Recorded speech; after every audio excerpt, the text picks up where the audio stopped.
It says cross. Nice. And it says you are on the right path. Believe in yourself. Destiny awaits you.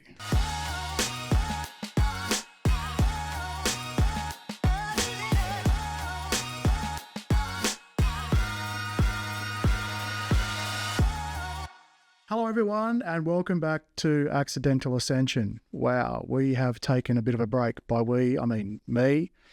And I know it's been a while since I've posted anything, but most importantly, we've got the wonderful Lina Loca, Soul Ascension Coach, with us today, here to talk about something I think we're all going through. But before we dive into that, I'd like to welcome Lina and to tell us a little bit about yourself, Lina.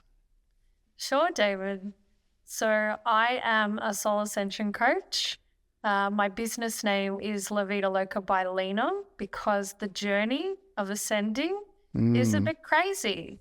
And it's all about dancing to the beat of your own drum. You're crazy because we use that word loca, loco, crazy, in the sense of, oh my gosh, this is crazy, I can't deal with it. But also in the moments where we have amazing simpatico synchronicities. Oh my gosh, this is so crazy.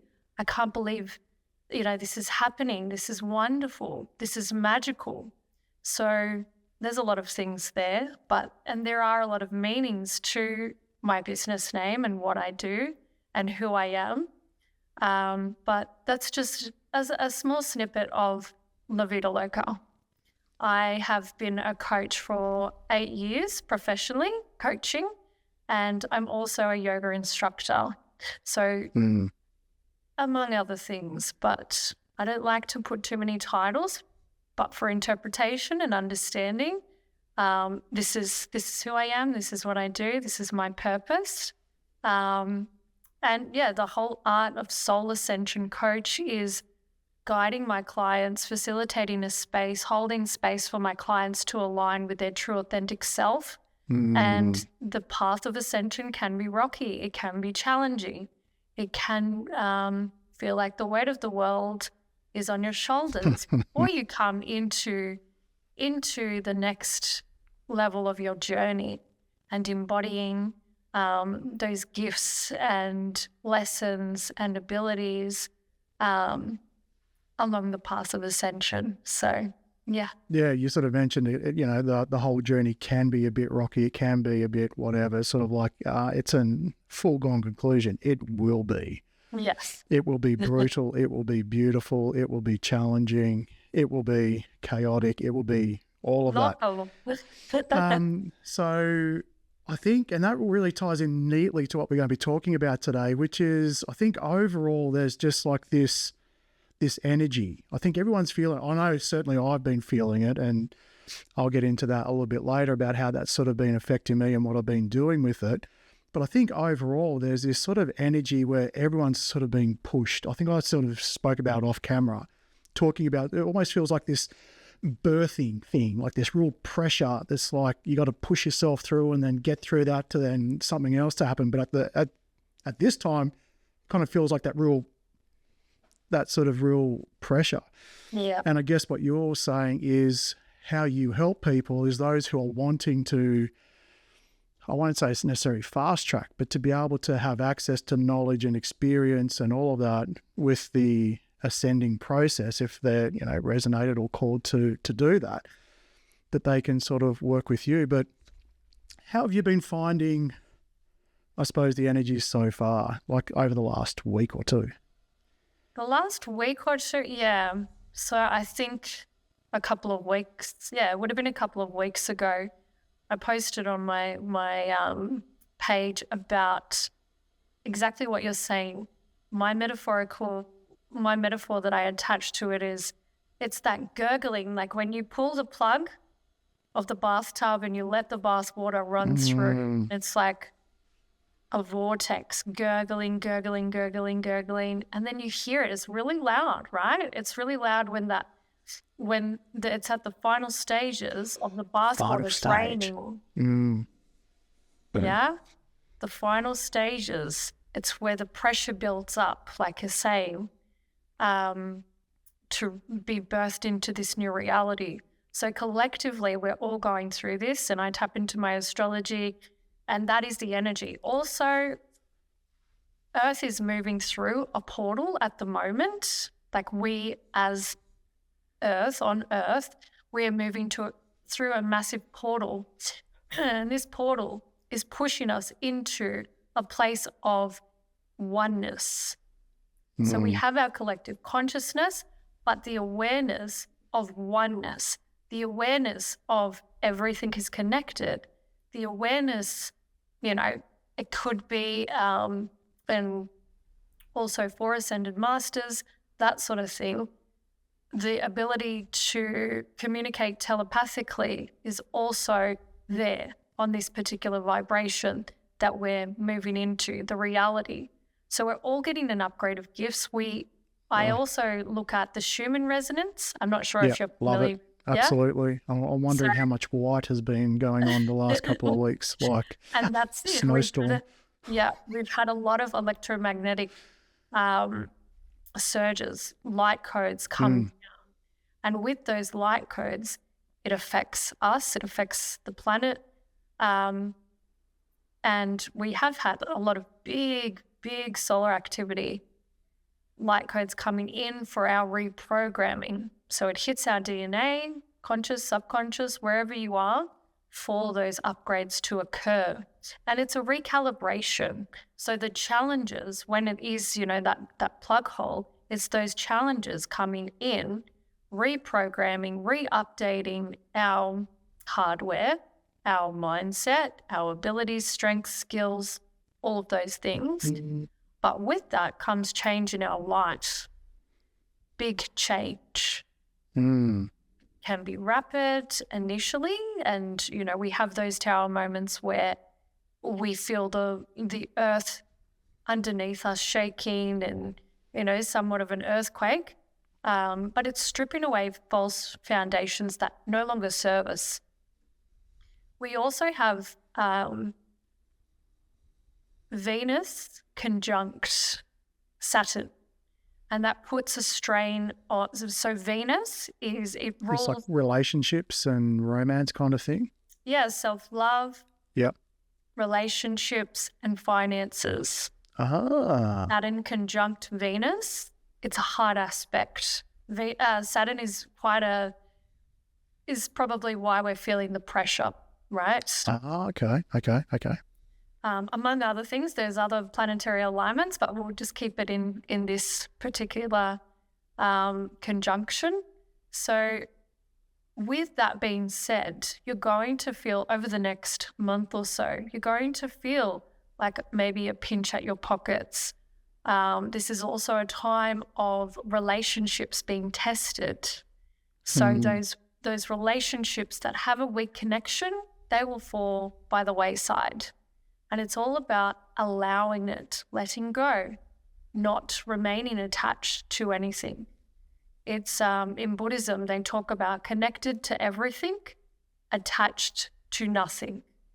Yeah, very, very big difference between the two. Being connected and attached, it's like a need and a want almost, Exactly. That sort of dynamic. Exactly. And ego. Are you in ego or are you in spirit? Ego serves a purpose. 100%. But in that sense, is it coming from your ego self or is it coming from your spiritual self? A higher wisdom. Those connections that are weaker will fall away. Allow it. That's part Hence tower moments. Yes. Mm-hmm. And then those stronger connections, you will find more of a they'll upgrade. Those ones will become stronger, strengthen, etc. So there's two things there. And then we have a new moon on Monday for us in Australia. That's in like 3 days, something like that. Yeah. And we feel that energy. I always say 5 days before, 5 days after, you'll feel that potent energy. Changes will occur, etc., etc. Then it is in Taurus. So it is about grounding yourself. So over this next month, you want to focus on your grounding. You want to focus on, and Taurus is about stripping it back to basics, simple living. Bring it back down to the basics, especially with that conjunction with Venus and Saturn. Bring it back to basics. Don't be up here too much. If you need that rest, if you need that revitalization, to revitalize, recuperate, talking about R words there, RE words, just exercise that and be compassionate to yourself. Oh, massive one. That's been a massive theme for me, because it's sort of like, when you've been talking about the hows and, whys are we feeling that way? I've been focused on okay, I feel this way. What the hell do I do with it? And it's been, for me, really raw, like some massive emotions. And as I say that, massive ringing in this ear. Like the volume of my ear ringing over the last month or so has been relatively high. But then it just suddenly goes into this massive sort of ding and then drops. And then, so I just got one then. It's been like almost, I want to say out of body, but not. It's like, it's completely unfamiliar, I would say, because, I'm used to purging, I'm used to doing these things, but this just seems to be on a whole new level. And so it's uncomfortable. And I'm thinking, am I doing the wrong thing? Am I going backwards? What the hell's going on? What am I supposed to be doing? It's like, some of the old strategies that I had to get through these things aren't working. And then I'm getting these, just being told to rest, even though the ego is saying, well, David, you really want to, you should be doing this, you should be doing that. And it's like, well, and the intuition saying, just stop. Go find a beach and go there every morning, right? And it's been like, okay, all right.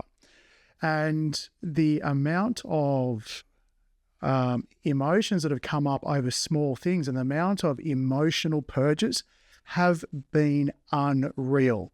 It's like my emotional body's been turned inside out.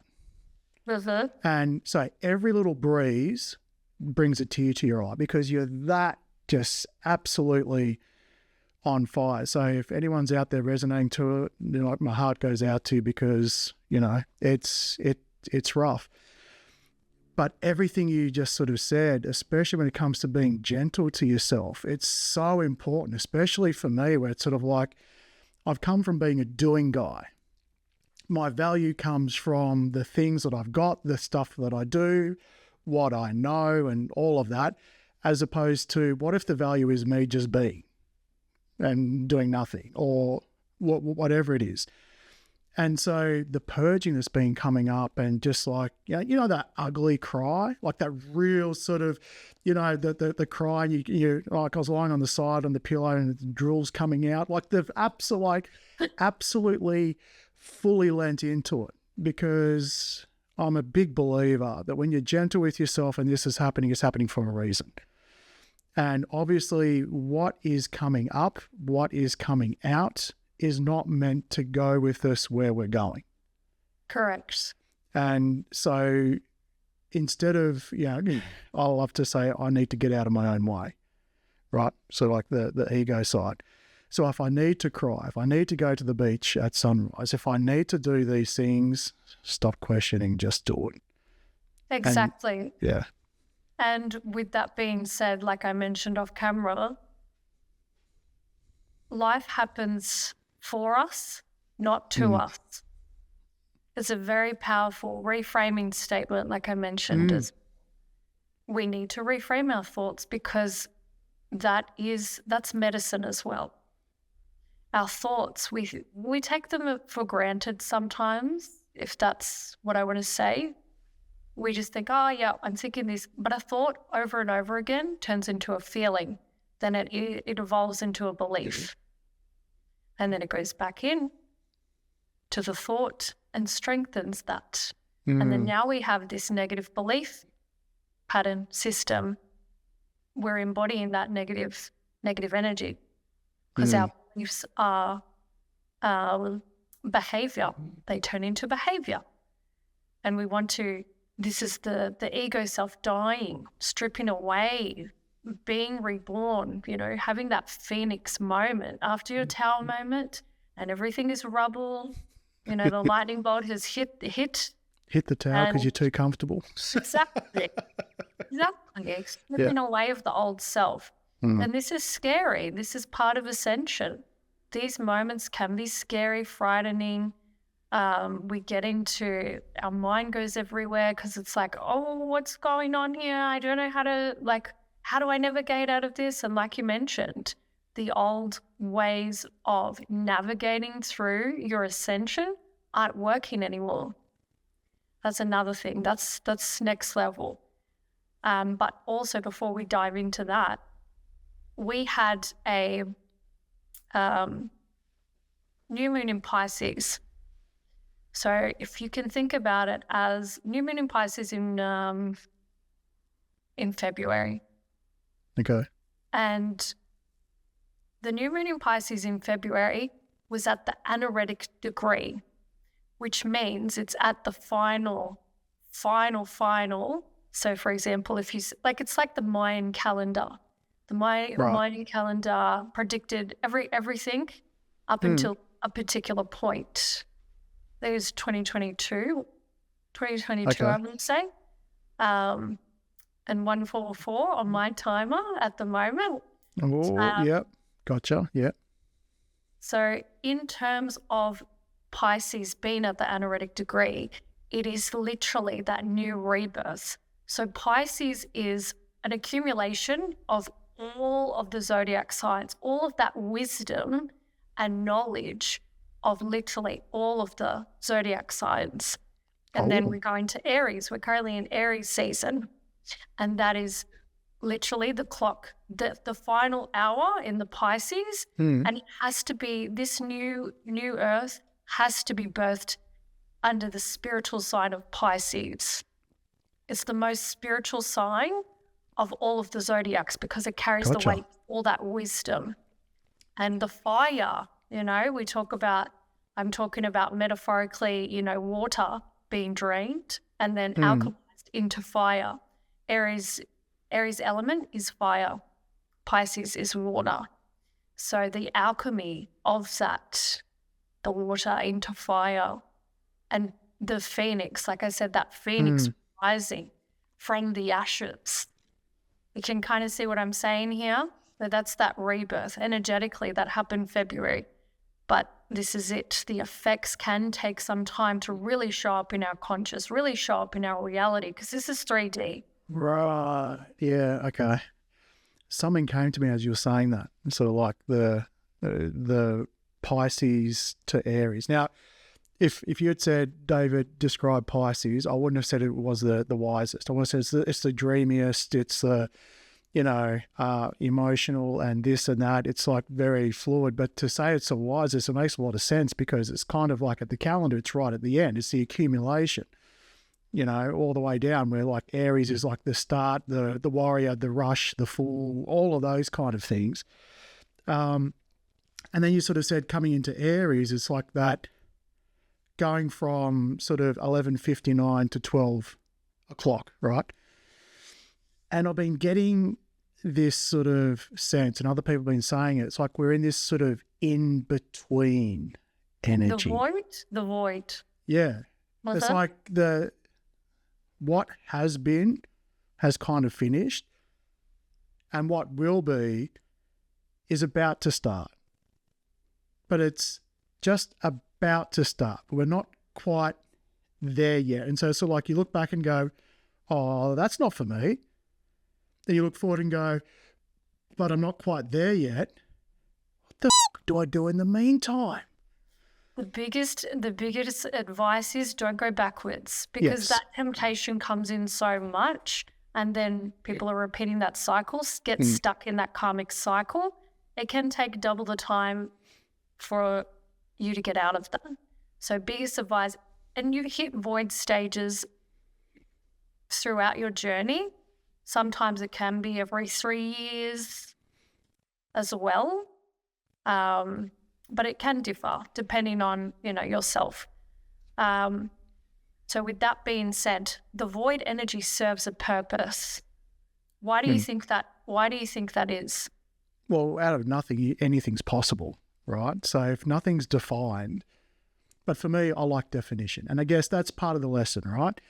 So I'm getting into that sense of surrender, right? If you're looking around and there's an empty room and you don't know where the walls are and all of that, well, you could create anything as opposed to it being somewhat defined. But it's like we are programmed, I'm saying we sort of collectively, we've been brought up on movement is good. Stopping and rest is bad. Lazy, not productive. Rest can be earned from movement and doing, collecting things and doing that. But rest by itself, irresponsible.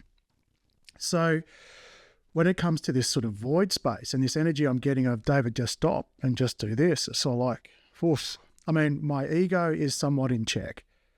It's like the way I like to picture my ego at the moment, instead of it being in front of me, reacting to everything that happens to me, picture we're in a stadium and it's in the back, right at the back, I can still hear it yelling out profanities and stuff like that.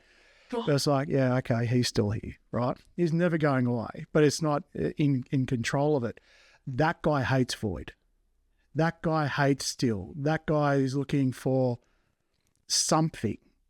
Like that guy would probably go, hey, you know what? Let's go movement for movement's sake. When you're being asked to sit still and that's uncomfortable, let's just go back. What's the harm? Wasn't that bad. At least it won't be here, right? So let's just go back. Yeah, going forward could be fun, and you have to say, actually, this is what we need to do. And so, oh God, I get that. Sorry if that was a long answer. But no, yes, that's how I feel the void is, yeah. 100%. 100%, and that's it. Like there's a lot of kernels of wisdom there that you are accumulating at this time.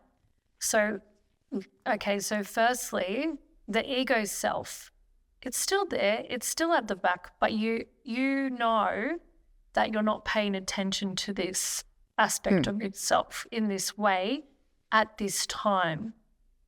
You've leveled up in this sense to say, hang on, just take a back seat, just go over there, that's fine. Thank you for your input. Even knowing it is you're yelling profanities, thank you for your input. Yeah, mine's pretty mouthy. That makes nothing new, right? But that's the thing. In order to become closer to spirit, you have to embrace the pauses. Number one, you have to. It allows you to put further trust in spirit, in your higher self, in the universe, and know that you are supported by the divine. First and foremost, that's one of the biggest lessons in the void energy. Meditation. Do you meditate, David? I do. You do? I do. Funny story about how I started meditating for someone with a ADHD brain.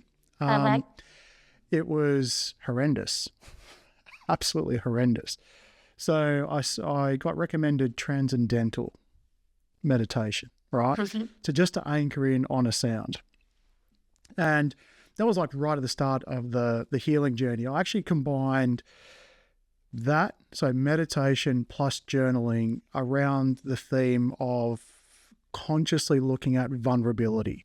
That was a thing I had to really sort of focus on, because before that, emotions were weak. I'd seen a lot of emotional people. In my mind, I was judging them being emotional for no reason. Whether I was right or wrong is irrelevant. It was just that. So the meditation journey, sit down and try and meditate for 20 minutes. You may as well plank for 20 minutes. It just felt the damn same. It was like an absolute circus up there. Yeah. Going from one thing to another, to another, to another, to another, and I thought, holy shit, because previous to this, I would only do things I knew I was good at. Right? So it's sort of like, So meditation, that was a struggle. Now, meditation, to consciously set time, I will do it sometimes. but the amount of times I would just find the most weirdest places to just close my eyes, be in the moment and sense it and just listen, feel, and like I was saying before, as things just start to even sometimes channel in, it's just, the amount of peace that can be generated from that is just unreal. So yes, I mean, it's been something that was really difficult for me, that I can still moments of meditation anywhere. It doesn't need to be a conscious thing anymore.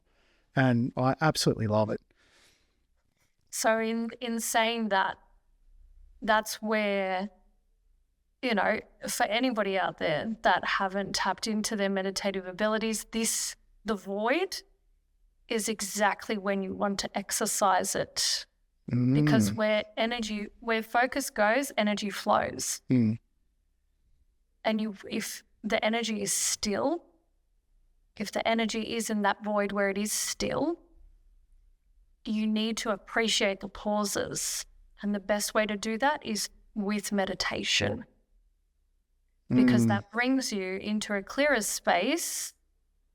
You are drawing a line in the sand for yourself and saying, what no longer serves me, I allow to fall. I am building a new reality. And take that as an affirmation. I am consciously building the life I deserve. Yeah. Because that's going to bring you further into alignment with yourself. Allow whatever to fall away, and it will. And so when you have further tower moments or that recalibration is continuing to happen within self, that's going to be your new belief. That is going to be your new belief. Nothing else matters in that mindset, because it's like at the end, at the anaretic degree, I am letting go of what no longer serves me, and I am birthing the desires that I wish to have in my life. I know where I'm going, and this past self doesn't serve a purpose anymore. So I release it with love. Thank you. Thank you for guiding me here and allowing me to get to this space. But yes, I'm creating space, because when you create space physically, so if you declutter, cleanse, etc., take out the trash, you have a shower, you cleanse, you declutter, you clear, cleanse, you're making space for new energy to flow in. This is why the importance of void energy is there, because it allows you to be still. And with a still mind, this is yogic, you're tempering the fluctuations of the mind. Like you're saying, here, there, everywhere, la, la, la, la, la, la. You're silencing the chatter of the mind. So you can allow that space to breathe. And that's where you get downloads. That's where you get insights. That's where you get inspiration. There is a fine line, obviously, like you did mention. There's a fine line between, rest, but I want to say boredom, because mentally we can get bored. It's like nothing's happening. I need to go entertain myself. There's a fine line between boredom and peace. And that's, with inaction. So you have to discern the two. Yeah. And look, I'll put my hand up. I do both, right? I'd love to say that I'm just always at peace. I'm not, right? Today I'm even fueled by Monster energy drinks, right? So, and I do find that and I can catch myself. And how I catch myself is, am I waiting for something? Am I filling in time for something, or am I soothing myself? And like TikTok for me, it's 100%. That's how I soothe myself, right? Going through TikTok. It's not necessarily, am I at peace? Am I meditating? Am I all of that? No, right? But it doesn't mean that I sort of go, I'm hard on myself to sort of go, well, I should be meditating now. Well, look, if I feel the gentle urge to, urge to do those things, like to meditate, be peaceful, to catch myself and go, all right, then 100% you have to do it. But if you're constantly sort of going, okay, my meditation is flicking through TikTok, is watching Netflix or YouTube while scrolling on your phone at the same time, you're either soothing or you're waiting for something, right? As opposed to being completely content in the moment as it is, no matter what it is. That's how I sense, okay, that sort of peacefulness into the moment. Because like, as you were talking about before, the void moment doesn't happen in the past. The void moment doesn't happen in the future. It happens right where you are.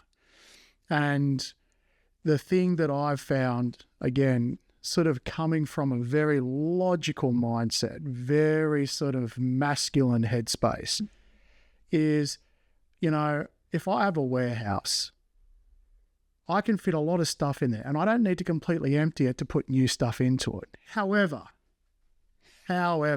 in this lifetime, I have to empty the entire warehouse before the new comes in, right? It makes no sense to me. And I remember one time when I was feeling,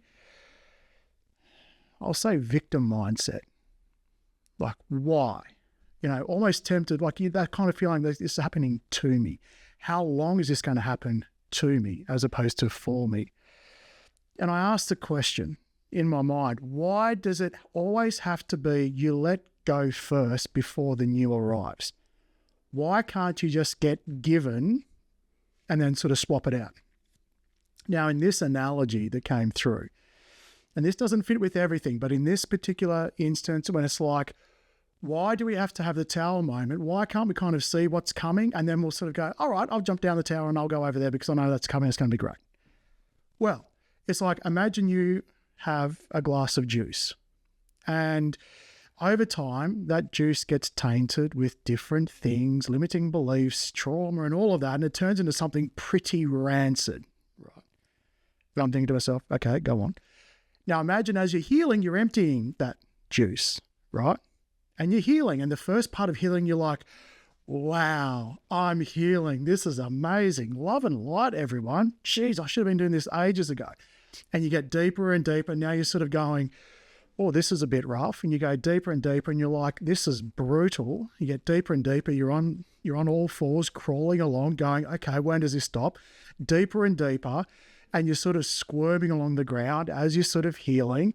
And don't get me wrong, you have days where you sort of get up and you feel quite good about it. But this is like an oversimplified analogy. You keep on going, and then there's that last bit. And you go, surely I've done enough. Well, yeah, you've done a great job. But if I was to put brand new fresh juice into this cup and it's got that much left at the bottom of rancid stuff, would you still drink it? And God, I got so annoyed with myself because it made so much sense. Right? And then I sort of realized, okay, so it's sort of like, well, why is it that way? Well, it's because what it's doing is helping us in this reality, in this duality, with this free will, to be able to have faith, to be able to believe, to strengthen that muscle, to experience what it's like to have such strong egoic senses. The sight, see, touch, the brain that can pull it all together, and it feels so real. And then for it to all mean nothing because your intuition's saying, walk this way, even though you're leaving all of this behind. And it's strengthening that part. And I think for me, it's that ongoing thing. If I could do it a little bit, it's great. If I'm doing it a lot, it becomes a problem. And then I start to decide, well, I've had enough. So the things happening for me start to turn into happening to me. So it's having that mindset shift, even though, and I think that's people I'm interacting with are feeling a lot of that sort of deep, I know it's for me, but God damn it, it feels like, when is it enough? Yeah. When is it And and that builds resilience. But go on, sorry. No, you're right. You're right. I could ramble on forever. But it's I guess in those situations, it's like knowing, okay, it really is for me. And there will be one day, because nothing's permanent. Everything's temporary. Then when you look back at it, you'll go, this is for me. Nice. And I love when you sort of said you've got these sort of levels of, at the start, you've got victimhood, which is things are happening to me. Then the next level, you've got the acceptance, which is this is happening for me. And I've heard a third level, which is this is happening because of me, right? To sort of, another level of, I suppose, the observer role, when you can sort of look at the situation and you can look at the pain, you can look at everything you're going through. Well, insight. Yeah. and it's all coming. It's just not here now. Right here, right now, this void, this space, this moment, you've been called to either feel, sit, move. And that's something that we can delve into maybe another time, because that's like the levels of ascension. And yeah, but just to touch on it, and I mentioned this today, not with yourself, but hindsight is such a beautiful thing, and we don't talk about it as much as we really should, because it's very powerful. So your present self, it's like, this tower moment, oh my gosh, how am I going to get through this, blah, blah, blah, blah. But there is a voice, and it happens somewhere within that, and it says, we're going to be okay. We're going to be okay. And then, further messages that are specific to what you're going through. That's your future self. That's your higher self communicating back to your current self. And then when you get to that future self stage, you've gone through your tower and you've come up and you're like, okay, it all makes sense now. Then your future self communicates with your past self, or that present, that was your present self, but is now your past self. And it says, you told me I was going to be okay. And XYZ and all of this beautiful, bountiful energy is here, and I'm so grateful. I'm so thankful. Thank you so much. Your present self is now your past self. And this is another thing that we could get into, is understanding that you're a multi-dimensional being having a human experience. We're on here to learn, to progress, to ascend to our true authentic self, stripping away all of the past programming and et cetera, coming into that oneness, collective consciousness. And again, like you were saying, with the observer mindset, and this could be probably getting ahead, but it needs to come out because it is my download. There's the 3D, which we've been living in, and under the rule of Capricorn energy for quite some time. We are now Age of Aquarius, and we have been, whatever you want to call it, the new earth, Aquarius, the Age of Aquarius is here. It has been for a few years now. And when you look at Aquarians, what are they? What are the qualities of an Aquarian, David? Yeah, you're putting me on the spot. Yeah. Okay, so an Aquarius is very intellectual. It's progressive, forward thinking. So air energy, right? So it's not as grounded in the material as like Earth, Capricorn. Okay. By the way, Capricorn moon over here. And so it's a bit more free-spirited as well. So when I think of Age of Aquarius, it's going to be innovative. It'll challenge the status quo. Like you can imagine Aquarius coming up against a Capricorn. It's going to be like, you could just absolutely picture it, the way we're going to do things, it's just going to be turned upside down. Because air and earth, if we're going from one to another, so if we think about all the zodiacs and we go, what are the things that sort of work well together? Fire and air, great, because you know what you do? You take fire, you take air, and you make a bigger thing. Then you take water and earth, and then, wow, you can really grow some things. You take fire and water, you create steam. You take earth and air, and it's sort of like they don't necessarily mix. So when I feel big changes coming, like from the Aquarius standpoint, yeah, and I'm here for it. Like, absolutely. As opposed to the Capricorn capitalist system, very pentacle energy, very sort of material, very sort of, I suppose greed is good. It's Marta energy. Ah. Yes. So you're saying Aquarius is Marta energy or Capricorn? Gotcha. So and as you can see it on the world stage, a lot has changed on the world stage politically. A lot of truths have come to the surface in different ways in the music industry, in Hollywood, et cetera, et cetera. Oh, don't get me started. No. No. That's the tower moment on the stage of the old world or the past, the Capricorn, dissolving. And yes, we have change in our lives on a daily basis, but on the world stage, they come up and show up in our reality like this.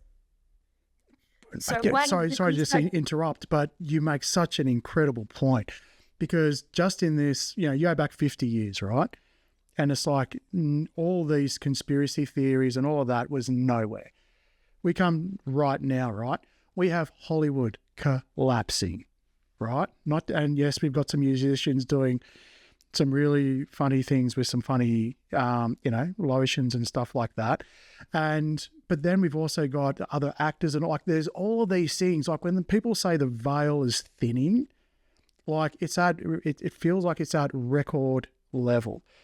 And then just the fact that out of nowhere, the US government starts to talk about, oh yeah, UFOs are real. Everyone's like, ooh, okay, and? Sorry, it's like just the level of change is massive. And that goes, and just quickly to touch on, probably another conversation for another time, but that's it. We know this. We as the people have known these things for so much, but we have to be told by the powers that be, oh yes, they're real.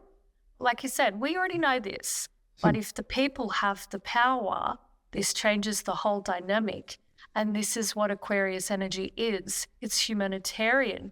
It's grassroots. Yeah. It's connecting on this particular level, sharing knowledge. We're going to be buying local. We're going to be connecting with the people and taking back our power. This is the things that they obviously do not want you to know.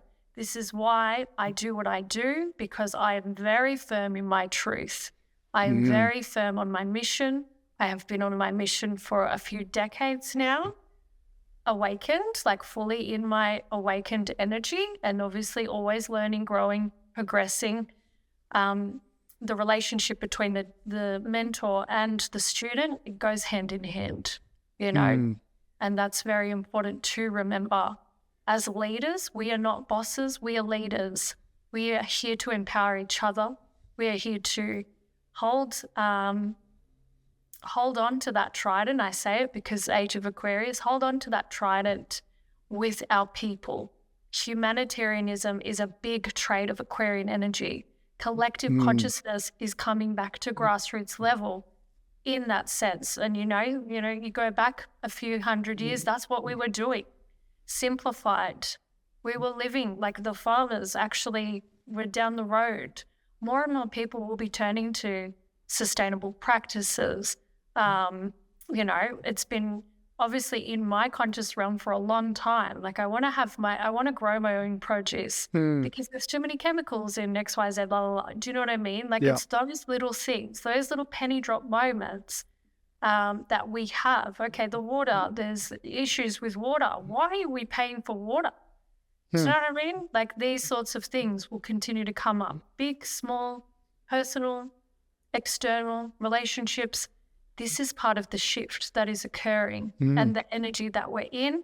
And this is the why.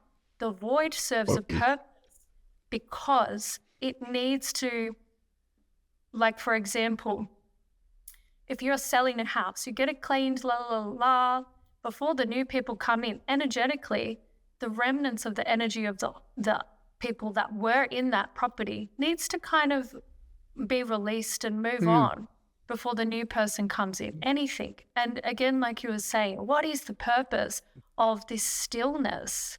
It's so you can start, like, it's been hectic. You've just gone through a plug hole. You know what I mean? You've just gone down the drain and you're coming back up, and things, you need to have that stillness for that recalibration, those light codes to actually come into your conscious mind. That recalibration needs to take place so you can move forward in a, like, not a distorted energy. And this is another thing. We talk about distorted masculine, feminine energy. We talk about, like, there's different fragments that can occur and happen. But if you are divinely guided and you put spirit first, that void is so important. You put your higher self, you put the universe, okay, I surrender.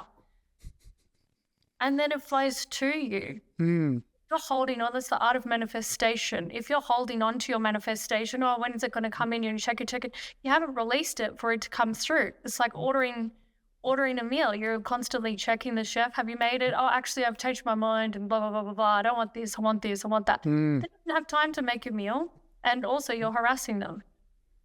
Is it ready yet? Is it ready yet? No, because you're not allowing it to come to you.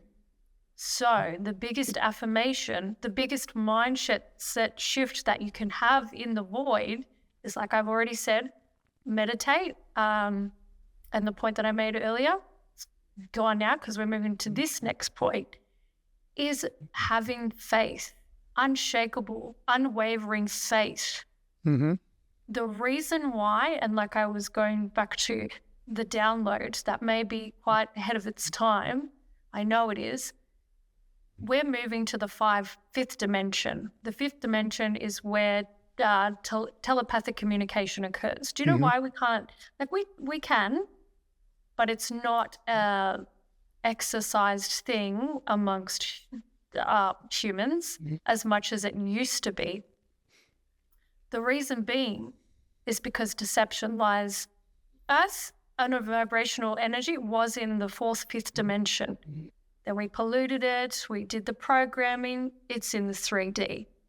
We're bringing it back up to, this is the soul mission for chosen ones, light workers, etc., whatever you want to call us, but with that purity of our mission, is to collectively raise the vibration on Earth, and in doing so, it will ascend to the fourth dimension, to the fifth dimension, where its natural, actual resonance is in the fifth dimension, where we have these abilities of telepathic communication and all of our other senses. You know, our clairs on another level, right? Yeah. So if that is the case with the Aquarian energy there, it's just pushing us. It's that shift happening in a collective consciousness. Again, bringing it back to why the void serves a purpose, it's because you need to trust and know. You can't get to the fifth dimension without releasing control. You can't get to that level of ascension without knowing, okay, I fully surrender to the universe. I'm getting out of my own way. And when we get out of our own way, the ego isn't in the driver's seat. Spirits, when we let spirit work through us, magic happens. When we allow that space for spirit to come through us, that's when we ascend. That's the growth. That's the forward movement. That's the knowing that everything will be okay. Even knowing like this is a little bit uncomfortable, there's no growth in comfortable. Oh, no. And I said earlier I was fueled today with monster energy. But over the last, 3 years, I've been powered on delusion, right? Because this is where it's like you talk about belief and faith and you're like, yep. You're listening to your intuition. It's like, yep. And your ego's over in this direction. And the 3D hasn't necessarily caught up. Not entirely. You get some things where you go, oh, look, everything I was fearful of hasn't transpired, but it's still uncomfortable. Instead of casually strolling, I'm still stumbling. There's still some things happening, but there's delusion. It's sort of like I can feel it. When you talk about the clairs, so the clairs that come through the strongest for me is claircognizance, clairaudience, and clairsentience, right? The clairaudience came once I, through meditation and journaling, I could actually quieten this circus down. The gut feeling, like cognizance, like you can just feel something coming. Now that's on another level, because I can feel something huge, beyond words, bigger than I've expected, dream it, and it's still going to be bigger, right? Yet I look around in my reality now going, okay, all right. So how do I bridge that? Well, it's faith, but then there's that sort of, the ego, it still has something to play in there. And it's sort of like, I am delusional. And that's okay. Because otherwise, like with manifesting and all of these things, when you can get to a point where you are completely in tune with it all the time, I welcome that state. I'm not there yet. But in the meantime, I'm going to fake it till I make it, right? Fake it till you become it. Yes. Yeah. So, and not necessarily fake it. It's just exercising, because I have a negative connotation on that particular statement, and it is about neuro-linguistic programming as to why I have a negative statement on that. Okay. You are coming into your authentic self. Fake has no part to play in your authentic self. Gotcha. It's the opposite. Yes? Yeah. Oh, absolutely. So exercise it till you become it. Mm-hmm. So you're constantly, you're in that flow. You're exercising, you're practicing till you become it. Because with repetition, that's how humans are programmed. You repeat, you and practice. Yoga is a practice. If you do that on a consistent basis, or a level that is sustainable to you, then you will become it. You will be in that. You will embody that energy, and you are it, right? So that's. So what did you say? Because I need to change my language, because it is so catchy. Fake it till you make it. It was practice it till you become it. Yes. Gotcha. I love it. Another thing you mentioned earlier is about surrendering, and I've been guilty of this, right? Okay, universe, I surrender to it. Look at my watch, tap the desk. I've surrendered. When is it coming? It's taking too long. And I realized that what I thought was surrender was like the first baby step towards surrendering. Because I found that this was a really difficult thing, right? Because it's all, I'm doing it, but I'm being punished. I'm doing it, but I still feel like it's not coming through. And I don't know what to call it, but it's sort of like I feel as though it's like I've said I've surrendered, I'm wanting it to happen, and maybe the word is acceptance. But what I haven't done is then gone on and done something else. I'm now staring at the direction I believe. It's like I'm literally waiting for it. And at that point, I'm not surrendering. But I've gaslit myself to think I have surrendered and there's something wrong with the program, or something wrong with me, or I'm doing something, like all these things. The meme from like Madagascar, how long is this going to take? Sort of pops in. And it's been during those times that I've just been so, I suppose, down. And I feel as though it might be relevant, because if people are sort of in this energy and they're sort of thinking, why is it taking so long? Why is it this? Why is it that? And for me, it's sort of like, okay, now be curious to, what does surrender mean to you?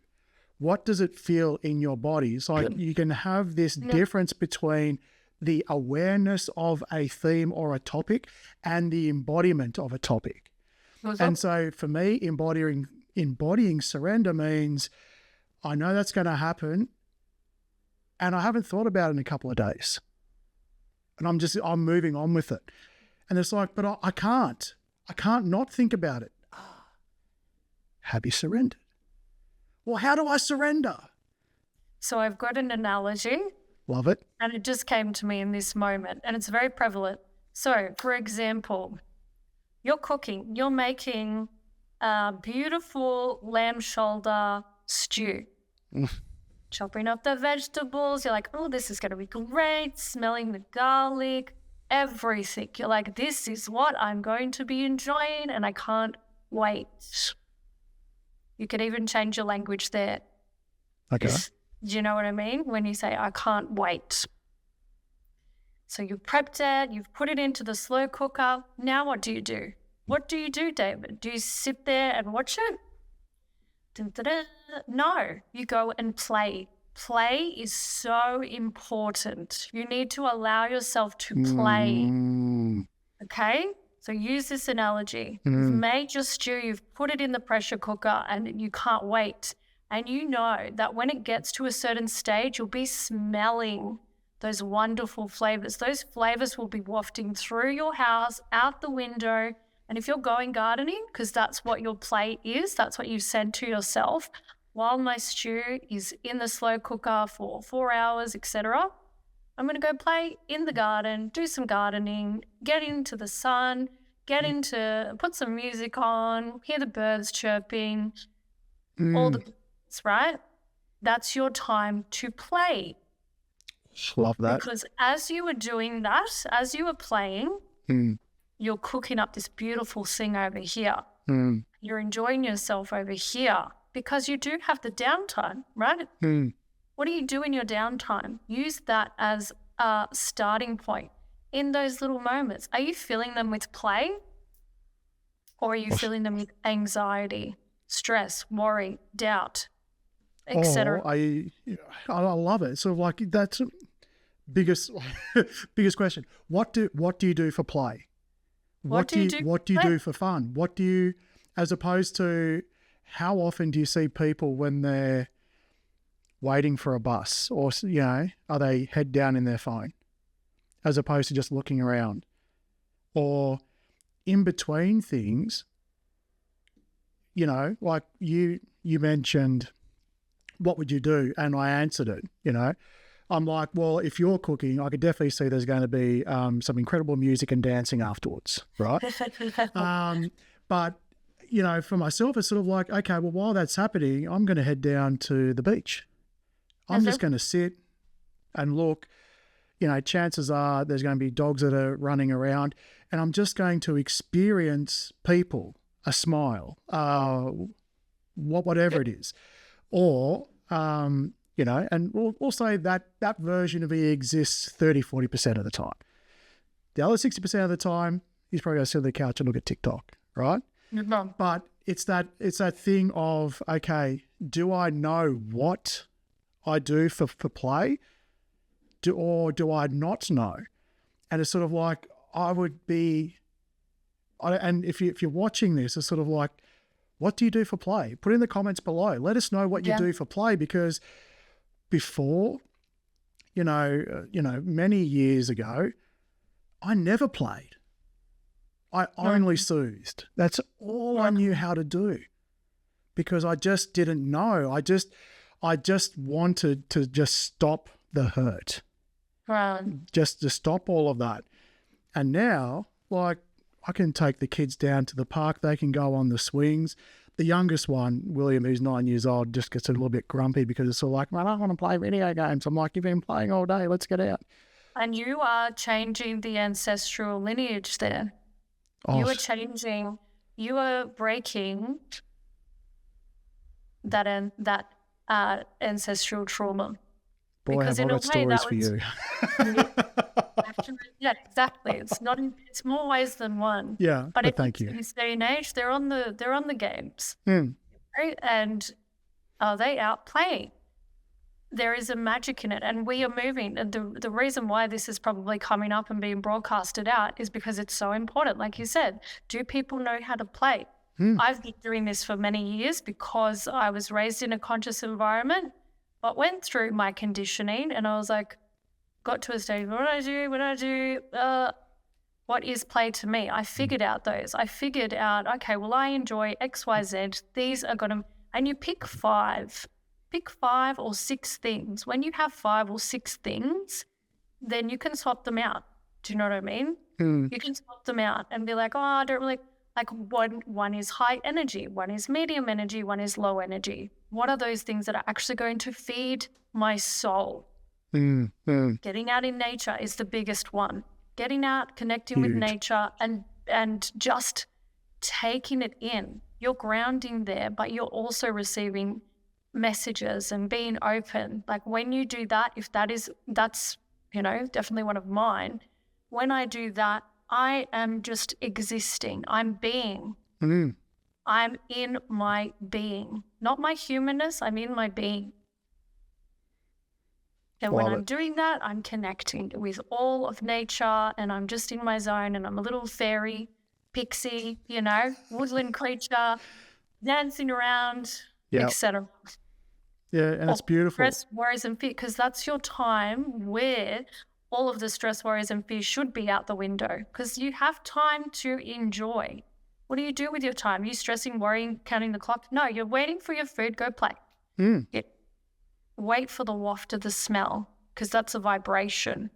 So, you know, that would be the vibration. Oh, it's showing up in my reality. It's not really here. Is that the particular option, choice, decision? And you tune in because you've been playing and connecting with nature. You're in tune more. You've allowed that space to be there. Is it? Yes, no. Okay, it's the devil testing me. Okay, that's okay. I'll wait. Then when it hits, say, for example, okay, so it's a 4-hour, 5-hour slow cook. You go, the buzzer goes off, and you go and you're like, check it, and you're like, oh, I'm really hungry. I'm so ready for this. Are you? Is it ready? Does it need a little bit longer? Do you know what I mean? Refining that and allowing yourself to be okay. Yes, it showed up and it's ready, but could it do with a little bit more nurturing, a little bit more time in there? Did divine timing just enter the chat? Exactly. That's what it is. That's what, you know, again, like I said, the bigger picture of this particular void is that we are developing those higher levels of consciousness, higher levels of connecting and like collective consciousness. We all need to get to that level of, for example, telepathic communication in honesty. We drowned that out because lies were happening. If I was to say to you, you know, if I was to make up a lie and tell you that this is the truth, then what I've communicated with my telepathic seeking has been masked. So it's going to continue to dampen and not exist. As opposed to the truth being the truth. And you've read that telepathically. I haven't spoken it through my throat chakra. I've spoken it through my third eye, my crown. And you know exactly what I'm thinking, feeling. And that's where, you know, if people do lie to us and we pick up and we tune into our intuition, why we get these things that are off. It's an old internal system, navigation system that we used to use and that is there, but it's like we've damaged it. So we need to re-nurture it, rebuild it. Yeah. And you think on a collective consciousness, this web of consciousness, that person still has a little bit of work to do before we can collectively raise the vibration. That person's there, but they're surrounded by idiots, you know? So, et cetera, et cetera. So the void is helping us refine those gifts. And the best way to refine those gifts, tune in, tap in, is play. And the best way to figure out what your version of play is what did you enjoy as a kid? Or if you didn't have much joy in your younger years, what are those aspirations? Like, for example, those out of the blue things where people say, oh, I wish I could do that, but this happened. Or, yeah, I love boats And I would, like when I was younger, I wanted to be a sailor, like the outlandish things. What can you do to bring it into your reality now? Is it something like you go hire a boat every second weekend and you're looking forward to that? You know, because there's a build up there. There's an anticipation, but it's one that you have created and you know that it's coming into you. So that kind of subsides that, because you're like, yes, beautiful, you know, I'm excited because I'm going on my boat, and that self-expression comes out. Yeah. That joy, that brilliance, that happiness. And the whole thought of, you know, the food cooking and when it's ready and when is it going to be, or you're not there. You're here enjoying that moment. Present is so important, because this is where we create. We don't create in the past or in the future. It's the present. As we are an innate, our birthright is to create. So we important. Are manifested. Play and create. Create. Two massive ones. And going back to the start of my conscious healing journey, the one thing that came out of nowhere was singing. And I may have sort of said maybe off camera or, you know, during this episode, but in the past, I would only put myself in positions where I know I was going to be good at it. Right. And boy, oh boy, I can tell you, singing was not one of those things. Like, it was horrendous. Also, the fact that I have perfectionism tendencies and all of those things. And so my butt was I wasn't good enough, because to sing, you can't sing necessarily quietly. Like you are making sound. You can't necessarily sing in your head. But the one, I started doing it when people weren't around, and the way it made me feel was incredible. Yeah. Until you're not good enough. Oh, yeah. The ego, all of this sort of thing. And so as part of the healing journey, it has been, doesn't matter how bad I am, I'm going to put myself willingly in the discomfort. And, I'm starting now to get more comfortable about singing around people. I've had singing lessons. I've now got a vocal coach as well. And, I still want to be further because, again, that perfectionist tendencies.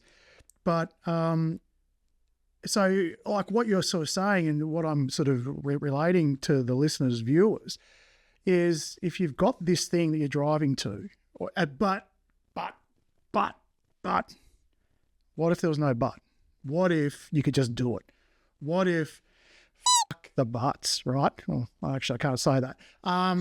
It's it's more like, how do you feel when you do it? How do you feel when you think about it? Focus on that. And then the limiting beliefs, it's the limiting beliefs, and it can be projections. Where along your childhood were you told that framework? Oh, you can't do it unless you're good enough. Or you can't be this unless you're good enough. It's somebody else's projection. It's somebody else's trauma projected onto you. Now it's your limiting belief. We need to be mindful as parents. We need to be mindful of that for our children, but also reparenting ourselves. It's so important that we reparent ourselves and even accept that that's something that we need to do. Because that's where a lot of the growth and work is, in those primal stages of our development. A lot of work, a lot of growth is done in reparenting your inner child and having relationships and being compassionate to your inner child, because these things creep up and come and they show up in, uncontrollable crying and ugly cries and things like that. Allow it and be like, oh my gosh, thank you, thank you, present self, for allowing young Lina to feel this. Because we push it away. It's like, oh, it doesn't exist. No. She's dying to create, to express, to love, to be in her authenticity. And this is something else. We can't let, it's selfish to silence ourselves when the whole world needs to hear you sing, David. It's selfish. You're being selfish. Felt that. Felt that. When Thank you. there are so many people out there that can find joy, peace, serenity, whatever your throat chakra is igniting in others to help them ascend. It's not just your podcast, it's your singing as well. And that's it. It's growing pains, right? Going through these growing pains and we're like, I just want to burst out and share it with the world. Confidence. I don't have confidence. We allow ourselves. We can't. Like the younger self or that primal self needs to actually give to others. If we get out of our own way, like you mentioned, and we allow that throat chakra to just sing, and we stop putting the lid on it,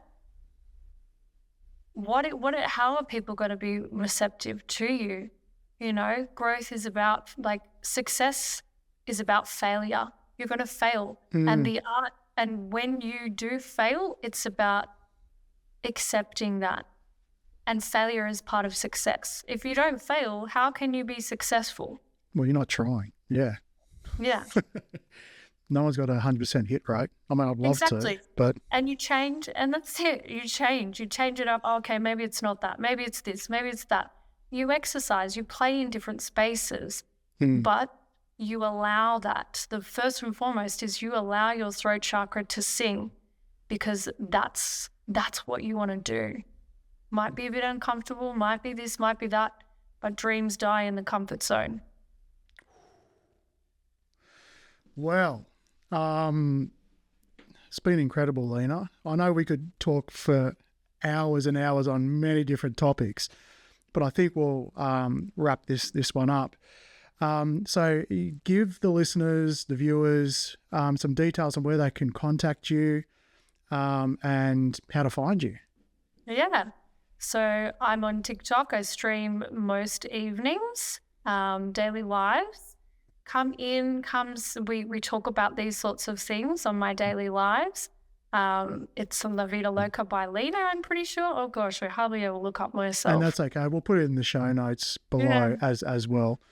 But also, if you want to book a session with me, it's lvlcoach.com.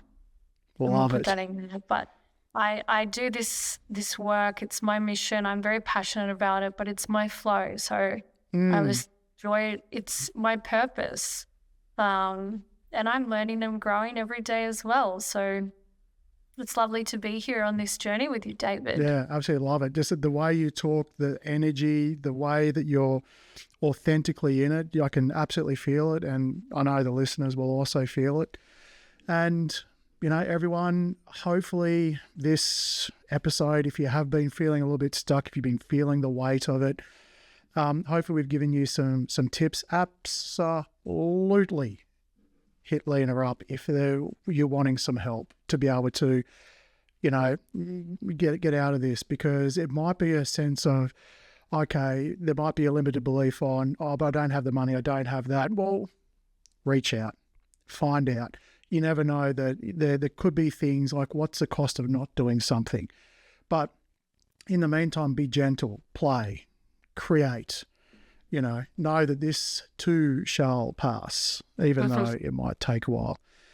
And I guess that's another thing. With a coach, it allows you to just, for all the information swirling in your head, when you have that outer perspective, when you have collaboration, somebody to talk to and get your mind going, like you're getting out of your mind, but in your mind, in alignment with yourself, it changes it. It really does. It creates the shift. So yeah, 100%. Please reach out. We can talk. There's different avenues, but get out of your own way and love it. Do it for yourself. Thank you, Lina. Thank you, everyone. Bye-bye. Bye.